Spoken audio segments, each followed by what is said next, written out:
Olá, bem-vindos ao Orvalho em Gotas, o nosso espaço de louvor, adoração e estudo da Palavra de Deus. Continuando nos estudos de mulheres de atitude da Bíblia, hoje a gente vai conhecer uma personagem que quase não se fala nela, Maria de Betânia. Você sabe quem é? Antes, vamos fazer a nossa oração inicial? Deus de amor, Deus de bondade, louvado, exaltado é o teu nome. Nós te agradecemos por mais essa oportunidade de aprendermos com as mulheres na Bíblia, Senhor. Conhecendo um pouquinho as suas histórias, conhecendo um pouquinho das suas ações e o que elas podem nos ensinar para aplicarmos nos dias atuais. Peço, Senhor, que abençoe a nossa mente, abra o nosso coração para que a gente aprenda um pouquinho mais sobre a Tua Palavra, o Teu querer e a Tua vontade para o dia de hoje. Desde já, eu te agradeço por tudo, em o nome de Jesus. Amém. Como eu disse, a gente vai estudar hoje sobre Maria de Betânia, sua atitude ousada em escolher a boa parte. Quem conhece já essa história vai saber de quem eu estou falando. Vamos ler o texto. Se encontra em Lucas, capítulo 10. Nós vamos ler do versículo 38 até o versículo 42. Versículo 38 até o 42. Está escrito assim: E aconteceu que, indo eles de caminho, entrou Jesus numa aldeia, e certa mulher, por nome Marta, o recebeu em sua casa. Esta tinha uma irmã chamada Maria, a qual, assentando-se também aos pés de Jesus, ouvia a sua palavra. Porém, andava Marta distraída e com muitos serviços, e aproximando-se disse: Senhor, não se te dá que minha irmã me deixe servir só? E disse-lhe assim: Diga-lhe, Senhor, mande ela me ajudar. E respondendo Jesus disse-lhe: Marta, Marta, estás ansiosa e afadigada com muitas coisas, mas uma só é necessária. E Maria escolheu a boa parte, e qual dela não lhe será tirada. Descobriu quem é a nossa Maria de hoje? Nossa Maria de Betânia nada mais é do que a Maria, irmã de Marta e Lázaro. Por que Maria de Betânia? Betânia é a cidade aqui que Jesus estava a caminho, ou aldeia, como essa versão bíblica aqui.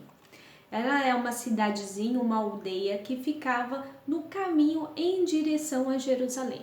E sempre que Jesus podia, ele passava por lá. A gente vai ver que em Betânia Jesus teve várias cenas, várias situações em que Jesus esteve.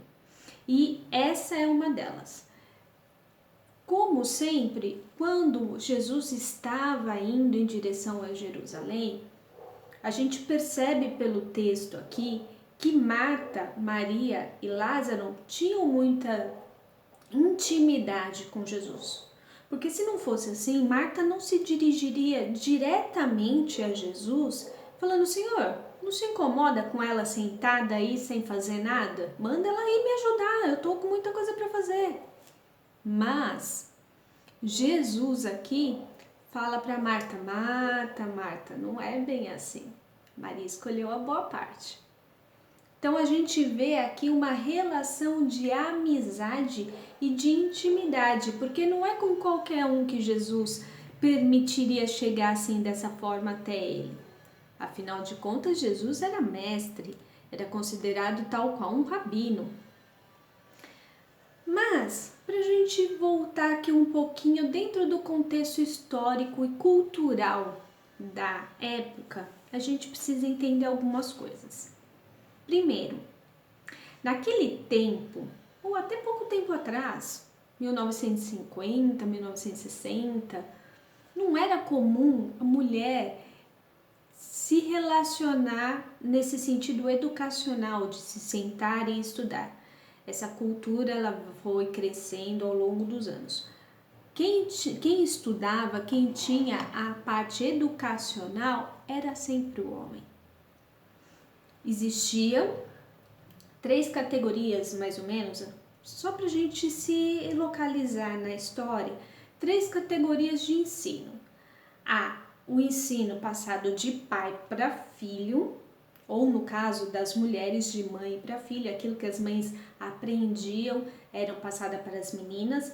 No caso dos pais, aquilo que o pai sabia, que conhecia, era passado para os seus filhos, inclusive até na sua, como que eu posso dizer a palavra? Fugiu agora. A sua profissão. No caso de Jesus, por exemplo, o seu pai José era carpinteiro e a profissão foi passada para Jesus, que também se tornou carpinteiro. Os pais que eram pescadores, os filhos também se tornavam pescadores. E assim sucessivamente na história. Então, o ensino de pai para filho, que era o mais comum.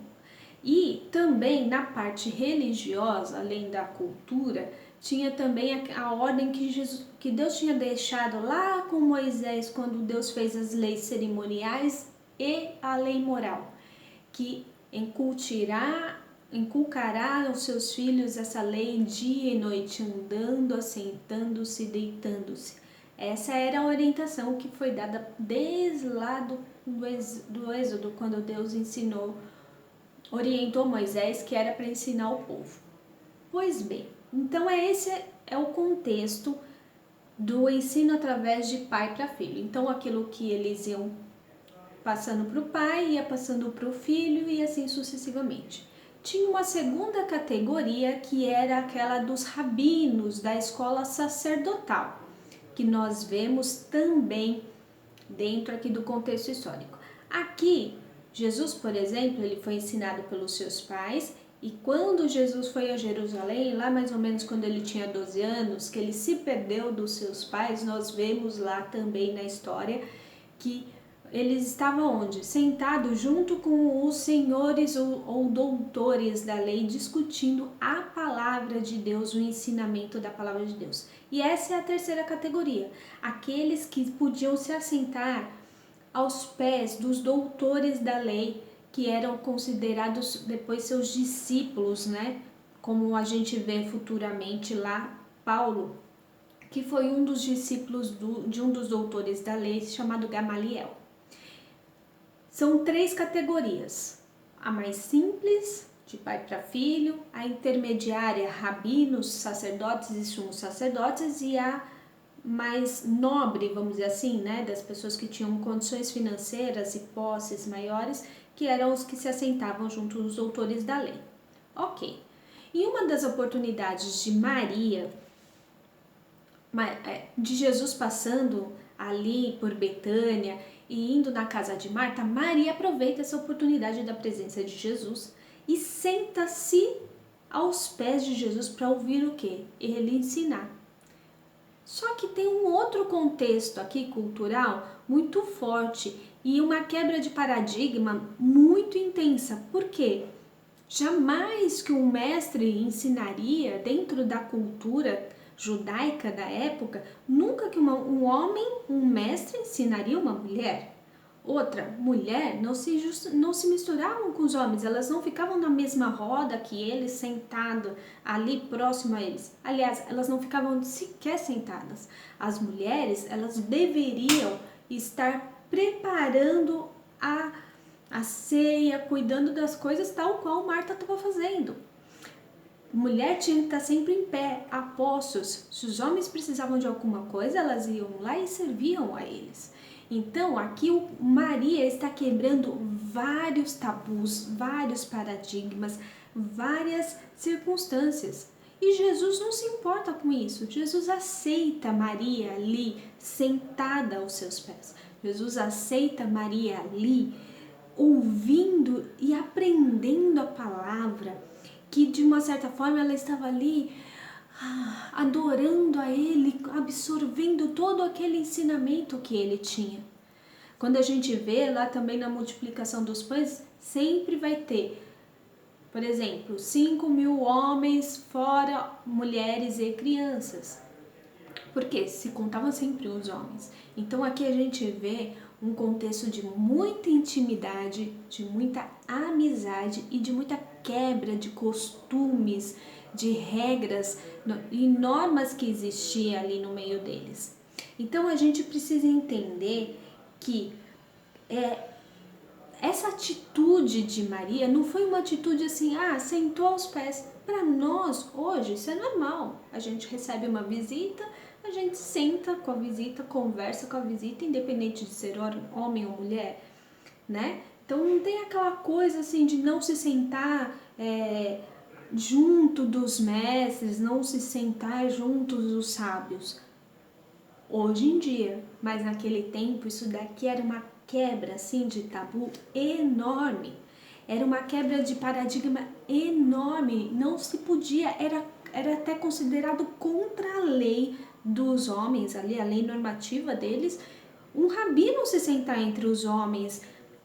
Aliás, um rabino se sentar entre as mulheres, ou as mulheres se sentarem entre os homens, era considerado assim abominável até para eles, né? Então aqui assim a gente vê uma quebra, uma separação. E isso me fez lembrar de uma passagem que Jesus fala que quando Jesus está lá em Jerusalém falando que aquele templo não ficaria pedra sobre pedra, né? E que no texto fala que depois da crucificação de Jesus, que o templo foi abalado e que o véu que separava o santo dos santos contra o santo foi rasgado, quer dizer, aquela separação que existia entre o homem e Deus foi rasgada. Aqui a gente já vê uma forma desse véu sendo rasgado, já uma simbologia, entende? De que aquela separação que existia, aquela distância que existia entre Deus e nós, acabou e que nós teríamos o quê? Maria sentando aos pés de Jesus está simbolizando o livre acesso que nós hoje temos à presença de Deus, ao ensinamento de Deus. É muito forte essa simbologia de Maria sentada aos pés de Jesus. Ela é muito importante, porque ela mostra que hoje nós temos livre acesso a Deus. Nós podemos nos aproximar de Deus, nós podemos ouvir de Deus falando diretamente conosco. De que forma? Através da própria palavra de Deus, através da Bíblia, dos seus ensinamentos. Aqui a gente tem livre acesso a Deus, ao seu ensinamento, a tudo que Ele tem para nos dar, a revelação de quem Ele é. Está aqui. E nós temos livre acesso. É como se nós estivéssemos aos pés de Jesus, literalmente. Compreende isso? Compreende a imensidão que é isso? A profundidade que existe nisso? Eu me emociono com isso porque é muito bonito. E só que assim, Maria, ela quebrou muitos paradigmas, Maria, ela quebrou muitas leis aqui, vamos dizer assim. E nós? Nós temos isso aqui. A nossa mão, nós temos a presença de Deus na nossa mão, a palavra dele revelada para nós aqui. E quais são as escolhas que nós estamos fazendo? Nós estamos fazendo que nem Maria, escolhendo adorar a Deus, escolhendo escolhendo ficar aos pés de Jesus? Ou será que nós estamos escolhendo todas as outras coisas? O que nós temos escolhido? Quais têm sido o nosso conceito? Precisamos assim focar mais nisso. Quais têm sido o nosso pensamento? Como que tem sido hoje? Deus se revelou a nós, esteve presente, se colocou aqui à disposição. E o mais bonito de tudo é que Jesus falou para Maria, para Marta no caso, sobre Maria, que Maria estava escolhendo a boa parte. E porque Maria estava escolhendo a boa parte, Jesus não ia tirar isso dela. Jesus não ia falar, Maria, levanta daí e vai lá ajudar a sua irmã. Não, Jesus está falando, pode ficar aí sim, Maria, porque a sua escolha, a sua atitude não está errada. Você está me escolhendo em primeiro lugar. Buscai ao reino de Deus e a sua justiça, e todas as outras demais coisas vos serão acrescentadas. É disso que Jesus está falando aqui. E é disso aqui que a gente tem que se empolgar, é nisso aqui que a gente tem que se apegar. Vamos buscar primeiro o reino de Deus, vamos buscar primeiro a sua justiça, vamos buscar a sua presença, que Ele vai nos fortalecer, que Ele vai estar ali.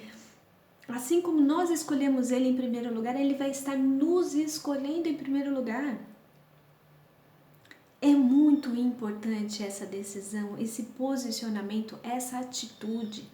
Ela não foi uma atitude aleatória ou somente impulsiva de Maria, não, ela tem muita simbologia especial. Ainda mais para nós mulheres, que muitas vezes nesse mundo somos deixadas de lado, esquecidas, mas por Deus nunca.